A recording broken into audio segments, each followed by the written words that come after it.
to the Saturday of the second week, which I could only characterize as a summit of the whole festival, the climatic point of entire festival, and that is Requiem by Giuseppe Verdi. And here we have a piece which was not even fitting for a small music festival in the past, but it represents the whole 59 years of growth of our orchestra, our public, our concert hall, and our qualities altogether. So we are able finally to put together such a mammoth piece of music as Requiem by Giuseppe Verdi.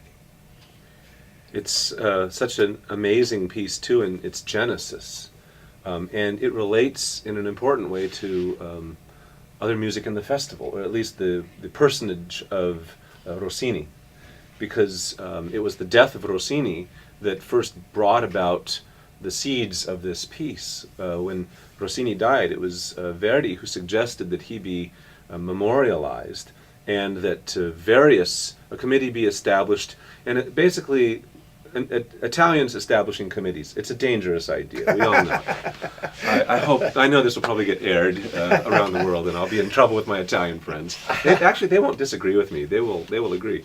But you'll see when I get to the end of this story that they did organize a committee and appointed various composers to do each part of the Requiem Mass. And Verdi, I don't know if he really volunteered or asked to do the final portion, the Libera Me, but he did, and he completed it, as did others.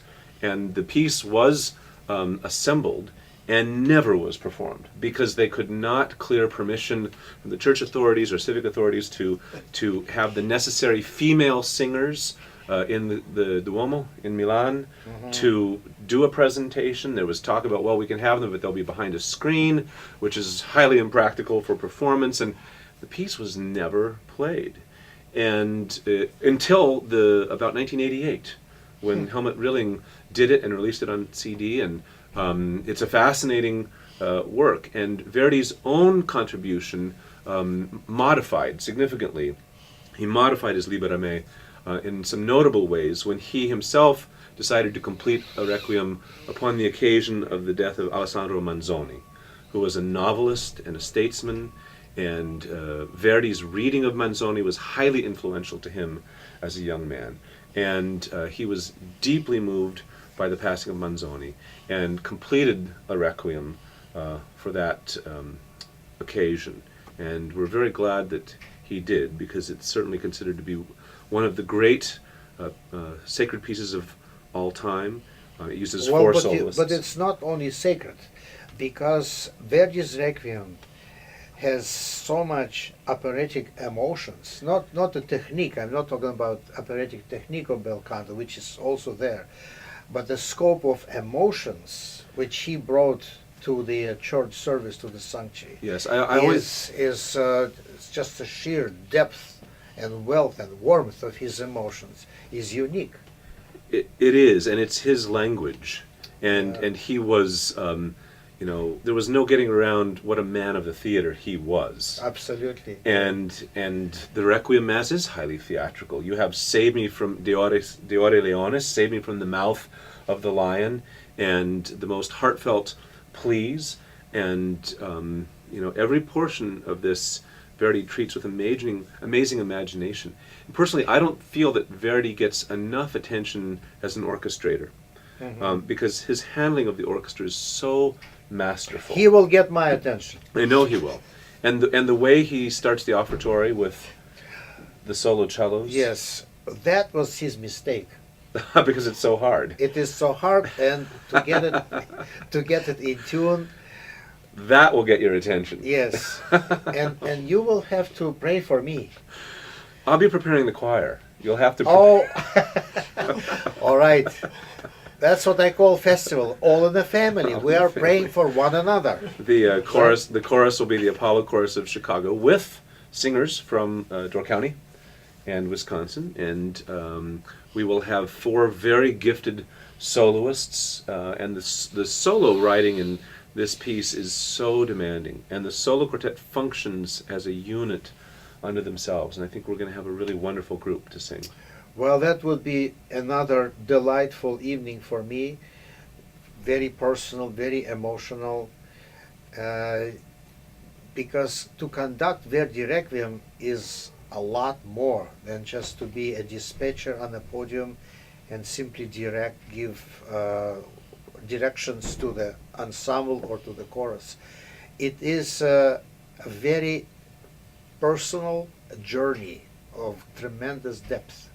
And each time I've done this piece, I had to go through this journey and remember it for a very long time, very long. It is just something which hard to explain with words, but it is a spiritual journey.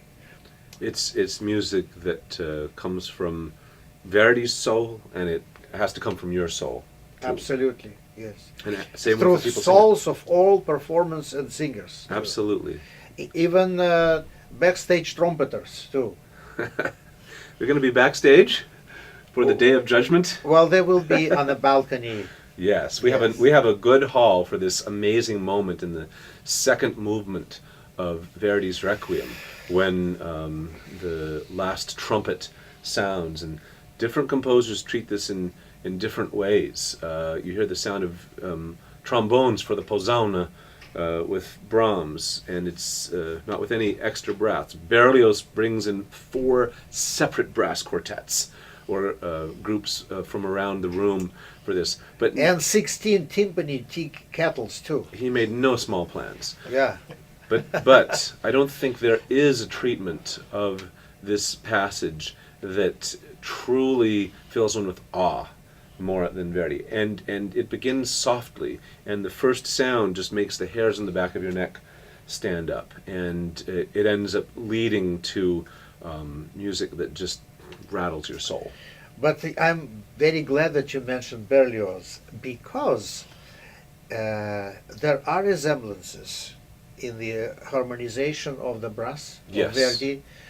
There are some resemblances which make one believe that Verdi knew Berlioz' Requiem, because it is such a unique and striking idea. Yes. Of written for brass. And there are so many interesting aspects of the interaction of other great musicians with this piece. I think because of its operatic nature, it had some controversial elements from the beginning. And Hans von Bülow was a notable critic of the piece. He later in his life recanted and performed the work. But you know who actually, upon seeing the score of this piece, embraced it and proclaimed it a masterpiece, surprisingly, was Johannes Brahms. You can't think of music more different from Brahms' own style than this, but he still recognized he kept the greatness. Open mind. He kept an open mind. Yes. That's right. And an open mouth for his cigars. And beer. Always. Well, this is something we have in common, but again, we're not going to go there. No. It's just when we talk about evenings, about all programs, we always think about program in 2 halves, but my habit is 3 halves. First half, second half, and cold beer. So the encore. The encore is there. I've seen you have a few encores in my day.